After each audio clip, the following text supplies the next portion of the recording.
Filosofi Kopi bercerita tentang perjalanan Ben dan Jody yang memutuskan menjual kedai mereka dan berkeliling Indonesia demi membagikan kopi. Filosofi Kopi bermula dari buku fiksi karya Dewi Lestari yang menjadi pemegang hak cipta atas karya sastra tersebut.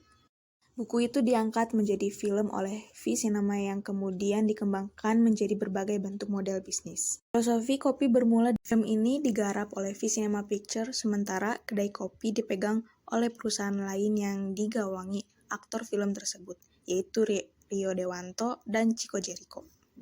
Meski dikelola dua perusahaan, otak pengembangan bisnis Filosofi Kopi adalah sutradara Angga Dwi Mas Sasongko. Angga menyadari bisnis film tak sekedar mengandalkan penjualan tiket, tetapi juga mengandalkan hak kekayaan intelektual. Angga mengaku pengalamannya membangun bisnis melalui kekayaan intelektual tersebut dapat menghidupkan berbagai model bisnis. Selain beragam dari sisi bentuk bisnis, sumber-sumber pendapatan lebih solid dan menguatkan merek mereka. Awalnya, Filosofi Kopi merupakan sebuah kedai kopi hayalan yang semula hanya ada di cerita film saja. Melihat potensi bahwa kedai kopi kini menjadi tempat tongkrongan generasi muda, Angga, Rio, dan Chico Jericho malah semakin serius dalam bisnis yang mereka jalani. Ketiganya cukup beruntung karena tidak perlu melakukan sebuah promosi besar-besaran karena sudah ada di film. Selain menjual kopi, di tempat itu mereka juga menjual berbagai merchandise asli dari film Filosofi Kopi.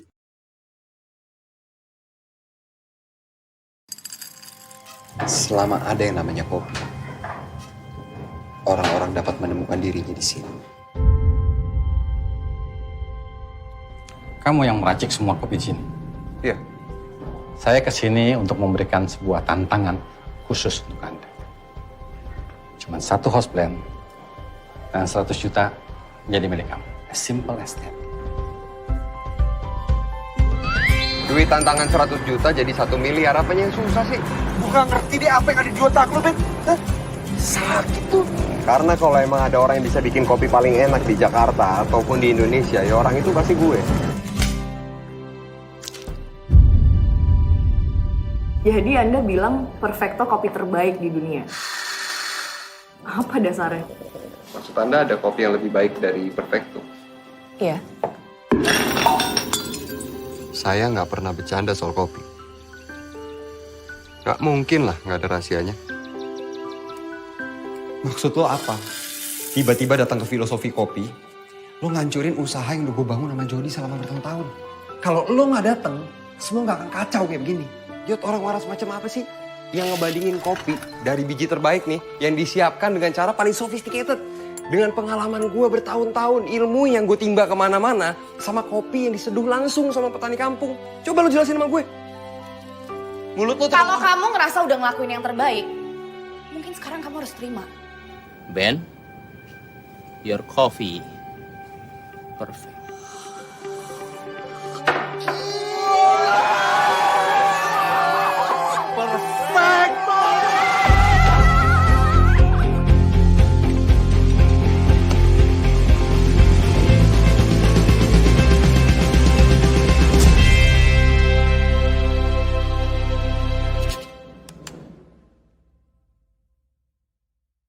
Setelah film Filosofi Kopi meraih kesuksesan di tahun 2015, sang sutradara bersama kedua pemeran dalam film Filosofi Kopi ini berinisiatif untuk memanfaatkan peluang dari kesuksesan film mereka dengan mewujudkan sebuah kedai kopi yang ada dalam film menjadi kenyataan.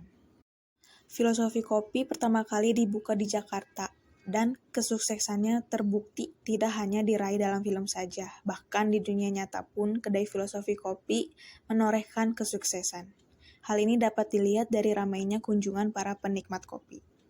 Peran film Filosofi Kopi sendiri tentu menjadi brand building bagi kedai Filosofi Kopi. Tingginya profit yang diperoleh dan besarnya pasar di bidang kuliner, kedai kopi menjadi modal utama dalam merentangkan bisnis ke beberapa kota lain. Salah satunya adalah kota Yogyakarta.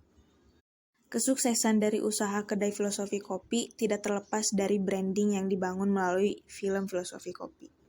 Branding sendiri merupakan berbagai kegiatan komunikasi yang dilakukan oleh sebuah perusahaan dengan tujuan untuk membangun dan membesarkan sebuah brand atau merek tertentu. Karena itu, membangun citra merek menjadi hal yang sangat diperhatikan oleh pemilik merek dari suatu produk. Salah satu upaya brand building dapat dilakukan dengan menampilkan visualisasi melalui iklan yang ditayangkan sesuai dengan image yang akan ditonjolkan. Kemudian, persepsi konsumen pun dapat dibangun melalui kampanye iklan yang dilakukan. Sektor ekonomi kreatif mendongkrak PDB negara dengan rata-rata sebesar 7,67% selama 5 tahun ke belakang. Kontribusi tersebut diperkirakan masih di bawah 20% dari potensinya. Bila ekonomi kreatif benar-benar ingin dijadikan tulang punggung perekonomian Indonesia, maka hak kekayaan intelektual adalah salah satu modal utama. Optimalisasi bisnis melalui HKI bisa melipat gandakan kapitalisasi ekonomi kreatif. Backcraft pun mengakui ekosistem yang baik adalah target utama untuk mengembangkan ekonomi kreatif. Bukan hanya di tingkat lokal, tapi juga untuk menembus pasar global. Agar bisa masuk pasar global, produk itu harus mesti tersedia di pasar. Ini akan memberi dampak besar terhadap kapitalisasi industri kreatif. Tapi perlu kemudahan dan insentif bagi industri kreatif Indonesia agar bisa berkiprah di luar negeri. Misalnya, kopi Indonesia yang sangat populer di dunia harusnya punya nama sendiri yang eksis di pasar global, bukan sekedar mengekspor kopi dalam bentuk biji. Lalu, hubungan dengan ekonomi kreatif. Ekonomi kreatif sendiri merupakan ekonomi baru yang berbasis ide dan kreativitas yang berasal dari kreativitas manusia dan ilmu pengetahuan, yang berkembang menciptakan sebuah peluang ekonomi yang baru. Kemudian, regulasi atau hukum positif di Indonesia yang mengatur tentang ekonomi kreatif diatur dalam Undang-Undang Nomor 24 Tahun 2019 tentang ekonomi kreatif.